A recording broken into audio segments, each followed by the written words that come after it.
Today on AI News, I'm showing you 3 new clips of the latest humanoid robot breakthroughs, starting with 2 from Figure 3, as it demonstrates first why humanoids are about to replace unskilled human workers very soon, but not for the reasons you'd expect.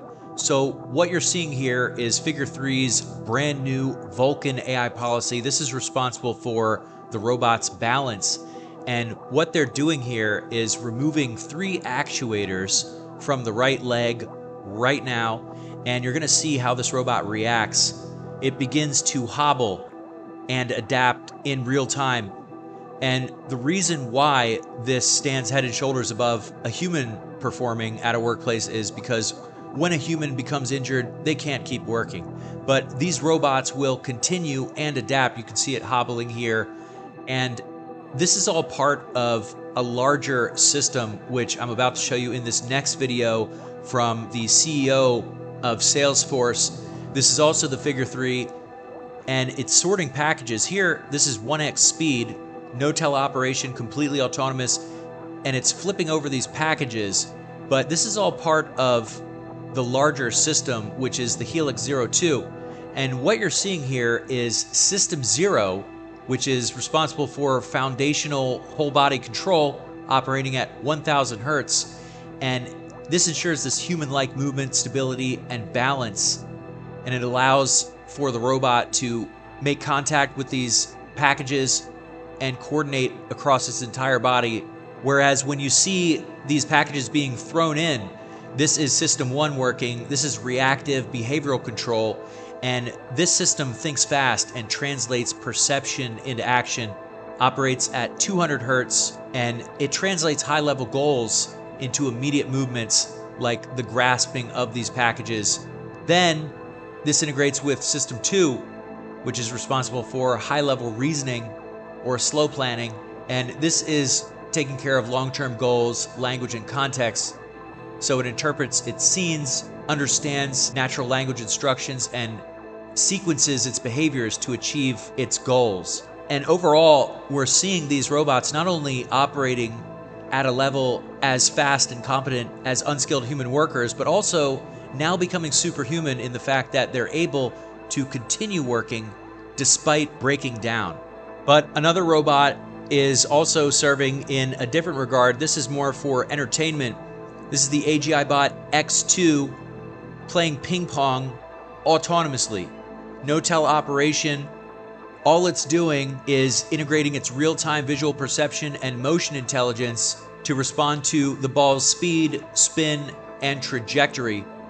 And what you're seeing here is the next generation of embodied AI systems taking on different real-world scenarios. Here, this is just for entertainment, but you could imagine some other applications that this robot could possibly serve towards. For instance, they also have this robot riding a bicycle as well as operating a balance board. So you can see these humanoids are indeed taking on these adaptive performances, and in some cases, like the Figure 3, even carrying on operation when they've already been handicapped by parts breaking down. But the X2 isn't the only robot from AGI Bot, as the G2 robots are also being deployed now on production lines in the real world.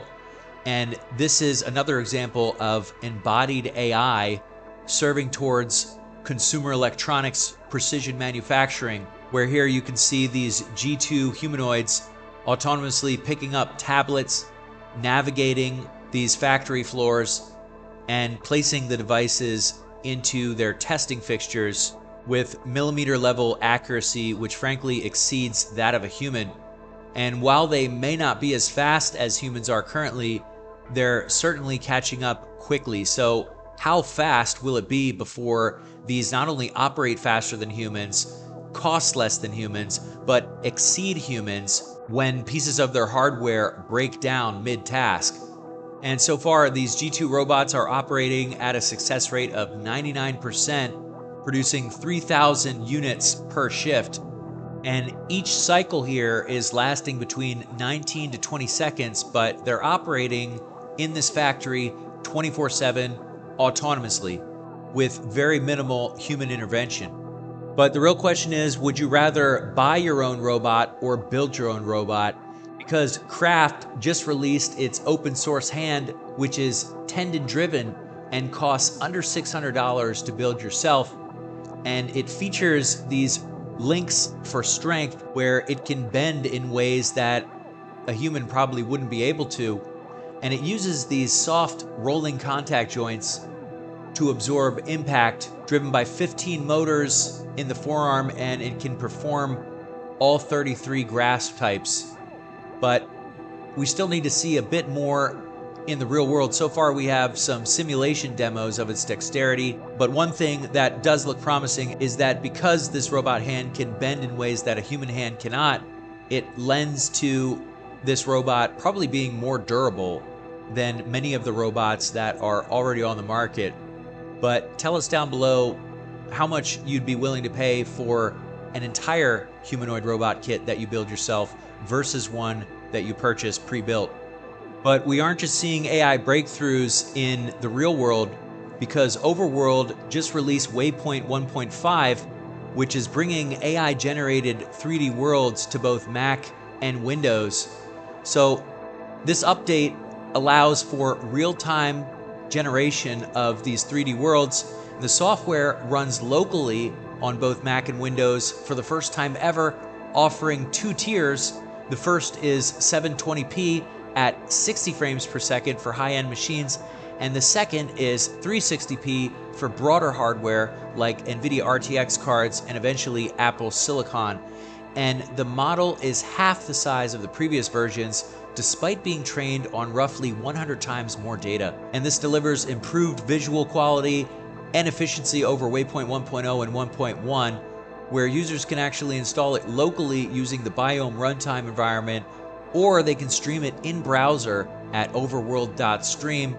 And while it still looks a bit rough around the edges, it does point to a future where soon we may have completely synthetic experiences that are generated in real time, custom to our preferences, thus antiquating the traditional video game or entertainment experience. And last but not least, Unitree just broke a world record, having its robot run 10 meters per second. And this robot weighs approximately 62 kilograms. But the question is, why do robots need to run this fast? Who will they be chasing after? Anyways, like and subscribe. Check out this video here for more of the latest in AI and robotics news, and thanks for watching. Bye.